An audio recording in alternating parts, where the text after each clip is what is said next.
Eileen, thank you so much for being with us. And Great. I want to just turn it over to you. And Great. Yes.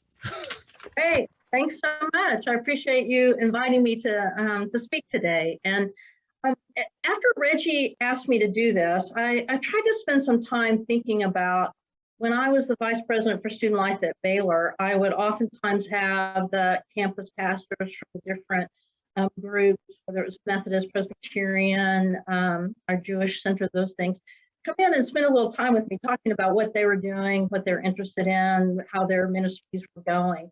And during that time, I often thought to myself, I wish I had a chance to let them know kind of what I was concerned about, not out of a selfish way, but more out of a way so they could connect with the direction the division was going and the direction higher education was going. So this is my chance to give you a couple of hours of just overview of this is higher education. These are our concerns. These are the things that are facing us. And also talk a little bit about retention and how that is working. And then talk a little bit about what I might suggest you thinking about or considering as next steps or things that really practical things that you might do on your campus. So the very first thing I'm going to do, though, is I'm going to share my screen, if that's all right with you, and pull up our PowerPoint for today. Great. And begin from here. Now, I do want to say that the best part of this presentation is your questions. Absolutely. So feel free, anytime I say anything that you're wondering more about or whatever, put it in the chat. I might just only answer it during those chat times, but the folks that are moderating for me will help me to go through those and understand what the questions are. So feel free to write at any time, but we'll also take a few breaks and give you a chance to type in your questions at that point. I always find it to be the most challenging things is to try to get my screen to advance. The first slide forward. So it is not feeling the love for me right now. Not advancing. Let's see what else I can do here. There we go. Okay, so let me start. This is an interesting time in higher education right now. In that almost all campuses are in the process of coming back. I think in the fall, we'll find at least 99% of campuses will be back face-to-face. Lord willing, if something else doesn't happen dramatically this summer, we'll be back. And so it's an interesting time when I talk to my colleagues in student affairs and all over the country. In terms of kind of almost a getting ready for what is the next fall? What's the fall going to give us? What are the new things? How are we going to find our traction again? And how has what we've been through this last year fundamentally changed us? And I think we're all kind of asking that same question. I don't know about you, but if I never hear the term unprecedented again, it will be a day too soon.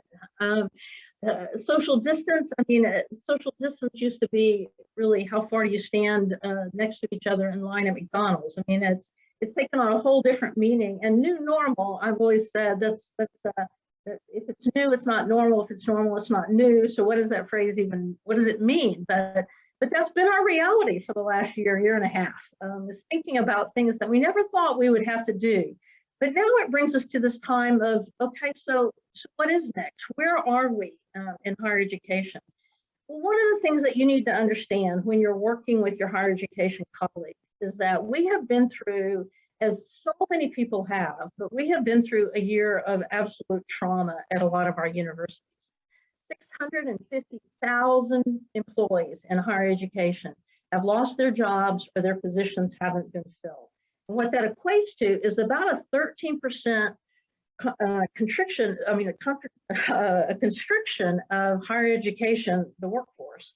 So you're going to find when you're working with your higher education partners, those kind of things, you're going to feel a really different stress level because there just aren't as many people doing what they used to be doing a year and a half ago. And this trend, while it will level off, it will not completely end as we stand right now. We'll talk a little bit further about that. But you're going to find on college campuses as everyone's getting back and we're working together, you may already be feeling this when you're meeting with folks over there. is that we just don't have the people that we used to have to do the work that is still there in front of us. And you'll find that about 2/3 of college campuses reported a decline in enrollment, which is a pretty significant portion of our population. And you'll see that the largest group was somewhere between 1% and 5%. But we did go up to where some campuses saw over a 30% reduction in retention. And many of those campuses are just on the edge of whether they're going to be able to make it financially. But for those of you who work in community colleges or part of your ministry is in a community college, you should understand that community colleges by far have taken the biggest hit. And predominantly that is because community colleges tend to be the front door for a lot of the folks that have had the hardest time financially across the university, across the country during this pandemic. And we'll go into more detail there, but community colleges are feeling a significant amount of pain and are going through pretty serious reductions as we've been. But then it's also been this kind of, what about our students during this pandemic? And in a lot of ways, it's hard for me to talk to a group that has a national reach because it has been different, very different. California started clamping down much earlier, and they have stayed clamped down longer than a lot of other states, those kind of things. And so you'll see a real difference. But it has been a tale of two cities, depending on your racial and ethnic group, depending on your social economic standing before we got to the pandemic. So let me show you just a little bit of what I mean by how it's been such a tale of two cities. So if you look at this, this is a chart on students' educational plans, okay? And so you find that 29% of Latinx have changed their plans over the last 12 months, which means they've either stopped out, they've deferred, they're taking fewer classes, but something has happened. They've had to withdraw from classes. Something has happened that has changed their progress toward a degree, and 21% have canceled classes and dropped out of college completely. So it's a pretty significant hit for our Latinx students that we're seeing in higher education. But our African American students have also taken that hit. 27% have had to change plans. That normally means they have reduced their load, so they've had to slow down their time to graduation, which adds a whole lot on debt and all sorts of things we'll talk about in a minute. But about 15% have had to cancel completely. And our white students, 15% have had to drop and 11% have canceled completely. And of those white students that have done that, the largest share are in the lowest socioeconomic bracket that have had to do that.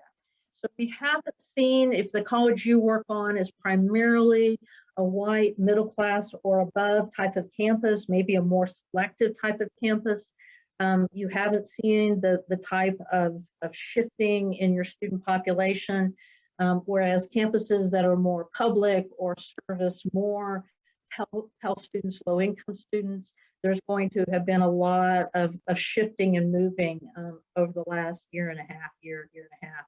One of the factors, though, that I think is concerning colleges the most, universities the most, is what we call the FAFSA completion rates. And so FAFSA is the form that we fill out for financial aid, right? And so this tends to be an early indicator of what are really low income students, although many students fill out FAFSA, students that aren't low income fill out FAFSA as well. But it is an early indicator predominantly for our low income students. And so just to give you a sense of that, in October of last year, we saw just a cliff. And there was a lot of wringing hands and consternation that our low income students were not making the plans that they needed to be making to come to colleges and to be part of what we're doing here. And that was really very detrimental because we have seen a very slow but moderate increase in our low income students coming to college. So to have something like this happen, this kind of dip, will set us back for a number of years. So a lot of efforts began in high schools to try to reach out, to try to get people even at, at a distance to start doing that. And so we're seeing a slight rebounding, but I would say that we're probably in January, we're probably a good 10% back. And we haven't been making up a lot of ground since January. So we'll see where it ends up when we get to the summer. The earlier you apply, the more financial aid there is left. So this gives you an indication. So as you're talking to the folks on campus, you'll find a lot of people that are very concerned about our incoming first year class for next year.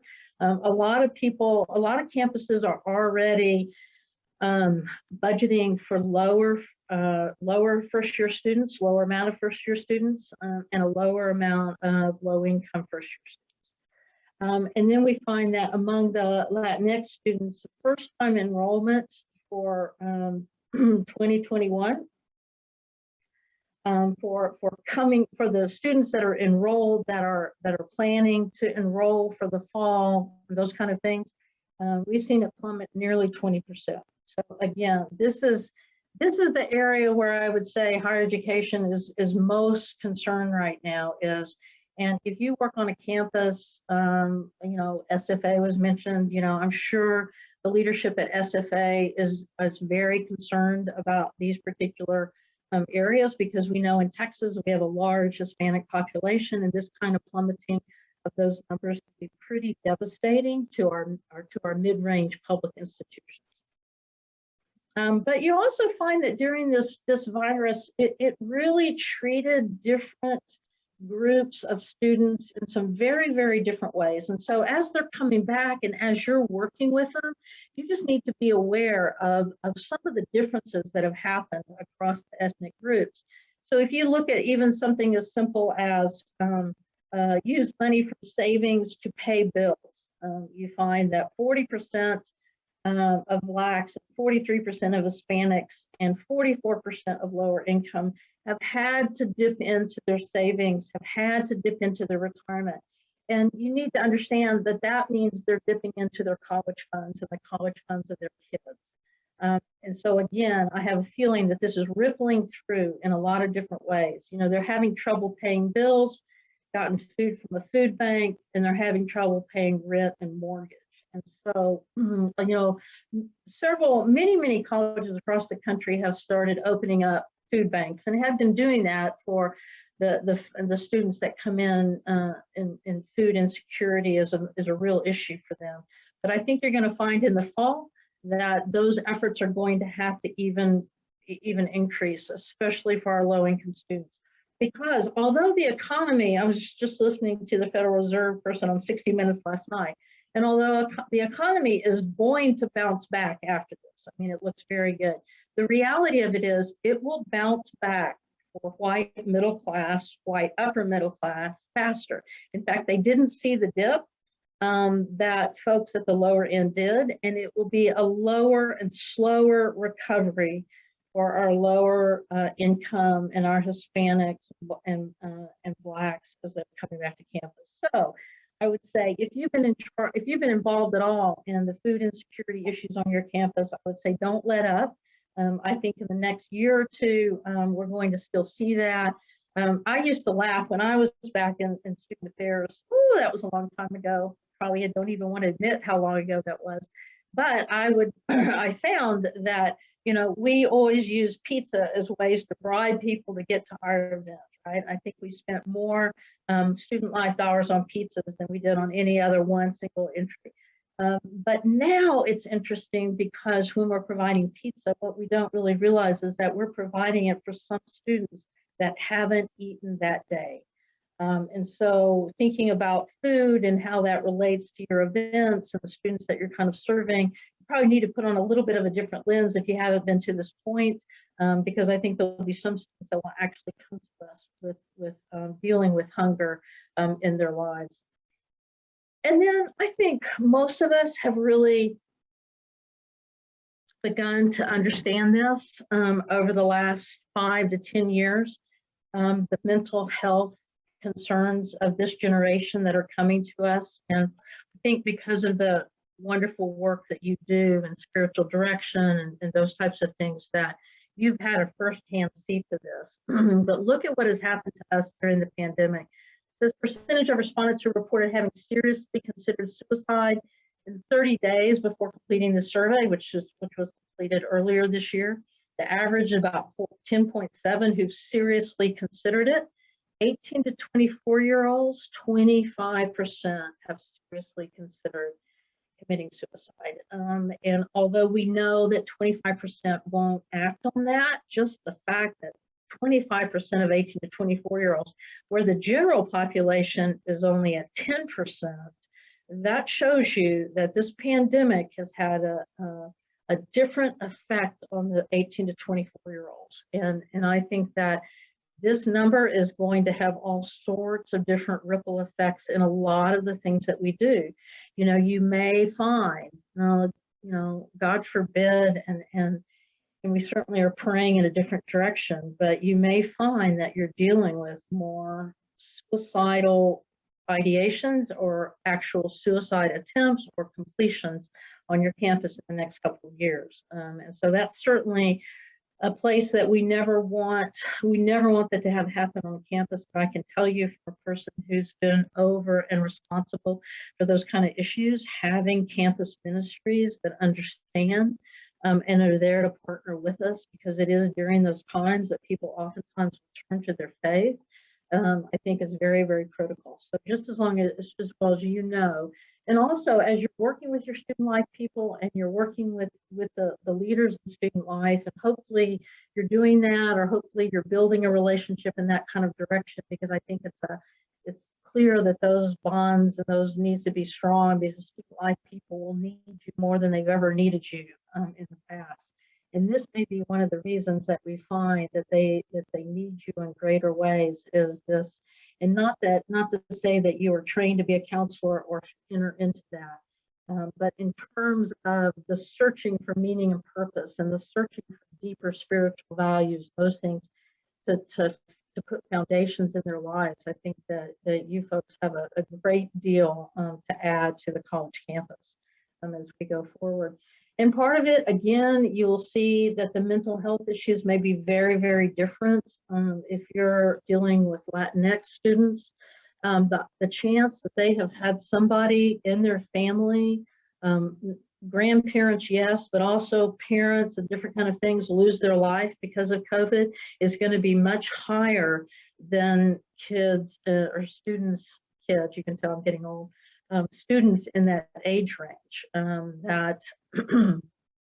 that they have been touched by this pandemic in some very different ways. And I think we need to acknowledge that. And you know, it's been interesting for somebody who lost a brother because of COVID, and I know many of you have lost loved ones, or you know of someone who's lost a loved one. I think that we need to really recognize that when we come back in the fall, and be sensitive to the fact that mental health and our grieving has in some ways been put on hold, in that we haven't been able to attend funerals like we used to. We haven't been able to grieve in the same way.